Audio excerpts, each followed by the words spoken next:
बोकोचान आणि इतर जपानी कथा. शिनीची होशी. अनुवाद निसिम बेडेकर. शुभारंभ. कथा. शुभारंभ. हाचिरोला एक शत्रू होता आणि त्याचा निव्वळ द्वेष करूनही समाधान होण्यासारखं नव्हतं. त्याच्या मनात आजपर्यंत फक्त हानाकोचाच विचार होता आणि तिलाही आपल्याबद्दल तसंच वाटत असणार अशी त्याची खात्री होती. त्याच हानाकोला या बदमाशानं गटवलं होतं. मी त्याला ठार करणार त्यानं ठरवलं. असा प्रसंग आलेले पुरुष जे करतात तेच हाचिरो आता करत होता. एका छोट्याशा खानावळीच्या खोलीत बसून कडक दारू पिता पिता युझो हा त्याचा जिवलग मित्राला तो पुन्हा पुन्हा आपली कैफियत ऐकवत होता. तुझी मनस्थिती मला कळते, पण ते सगळं खरं असलं तरी ते काम तुला जमण्यासारखं नाही बाबा. दिलदार स्वभावाचा युझो गंभीर चेहऱ्याने त्याचं सांत्वन करत होता. नाही नाही, मी त्याला वर पाठवणारच. काहीतरी बरळू नकोस.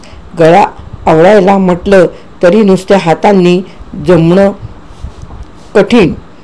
सुरा किंवा पिस्तूल वापरलंस तरी तो तुझ्यापेक्षा चपळ असल्यामुळे यातून वाचणार. दारूत विष घालायचं म्हटलं तर तो तुझ्यासारखा दारूही पित नाही. हाचिरोचा न्यूनगंड अधिकाधिक वाढतच गेला. असं म्हणजे माझ्यापेक्षा तो सरस असल्यामुळे हानाकोचा नाद सोडून दे असंच म्हणायचं आहे ना तुला? साला, काहीही करून त्याला खलास करायचंच. दारूनं झिंगून दुःख आणखीनच तीव्र झालेल्या हाचिरोला पाहून युझोही जरासा गडबडला. बरं बरं, तू आधी शांत हो बघू. लवकरच काहीतरी चांगला मार्ग सापडेल. आज आता एवढ्यावर पुरे करून परतलेलं बरं. युझोनं हाचिरोला घरापर्यंत पोचवलं. दुसऱ्या दिवशी हाचिरोचा टेलिफोन खणखणला. तुम्ही कोण? एक अनोळखी आवाज आला. मी काल खानावळीत शेजारच्या खोलीतून तुमचं बोलणं ऐकत होतो. ऐकताना तुम्हाला फारच दुःख झाल्यासारखं वाटत होतं. माझी तुम्हाला काही मदत होऊ शकेल का असा विचार मनात आला.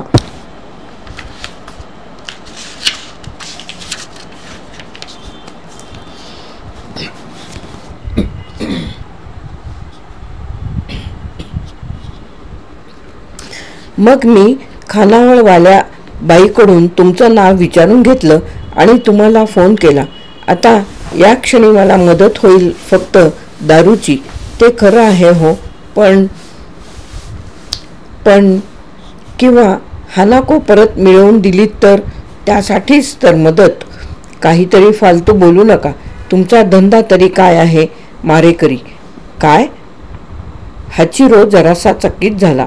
असं म्हणजे हाही मार्ग होता तर? छान छान, नक्की मदत करा. आता मी लगेच तिकडे येतो. हाचिरोचा आनंद गगनात मावेनासा झाला. त्याने ताबडतोब युझोचा नंबर फिरवला. ए युझो, माझी इच्छा पूर्ण होणार मारेकरी.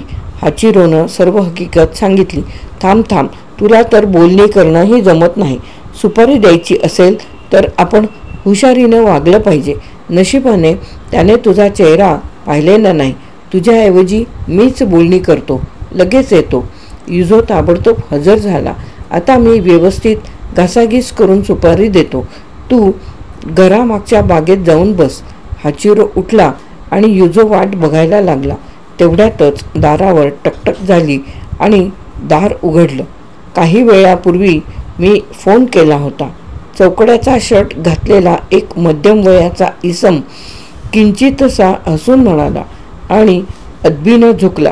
या आत या, उद्धम आवाजात युझो म्हणाला. पण हे अनपेक्षितच आहे जरा. संपूर्ण काळा पोशाख आणि डोळ्यांपर्यंत पोचणारी फेल्ट हॅट घातलेला निर्विकार चेहऱ्याचा कोणीतरी तरुण माणूस येईल असं वाटलं होतं. तुमच्याकडे बघून तुम्ही कोणाला ठार मारलं असेल असं वाटत नाही. युझोने अंदाजाने मारलेला बाण अचूक लागला. खरं सांगू का, माझीही पहिलीच वेळ आहे. आता या वयात चांगलं काम मिळणंही कठीण. सेल्समनचं कामही मोठं जिकिरीचं. पुस्तकात वाचलं की मारेकऱ्यांच्या धंद्यात भरपूर पैसे मिळतात म्हणे. आता मी निर्धार केला आहे, अगदी मन लावून काम करीन, बिनधास्त. माझ्यावर सोपवा सगळं, असं म्हणून त्यानं पुन्हा मान झुकवली. युझोनं विचार केला, आता याच्याशी पैशांची घासाघीस करावी. तुमची तर ही पहिलीच वेळ आहे म्हणता. गंमत म्हणून हे काम आम्ही सोपवत नाही. जर काम व्यवस्थित पार पडलं नाही तर, असं म्हणून युझोनं तुच्छतेनं त्या माणसाकडे पाहिलं. कदाचित हे बोलणं सहन झालं नसावं म्हणूनच की काय, तो माणूस जरा वेळ विचारात गढल्यासारखा वाटला. जरा आलोच हं, असं म्हणून तो घराबाहेर पडला. युझो वाट बघत स्वतःशीच पुटपुटला, काय संडासात वगैरे गेला की काय? छे, खजील होऊन गेला असेल परत. नाहीतरी असला माणूस कुणाला तरी मारू शकेल का? हा तर हाचिरोपेक्षाही लेचापेचा दिसतोय. पण तो इसम लगेचच परत आला.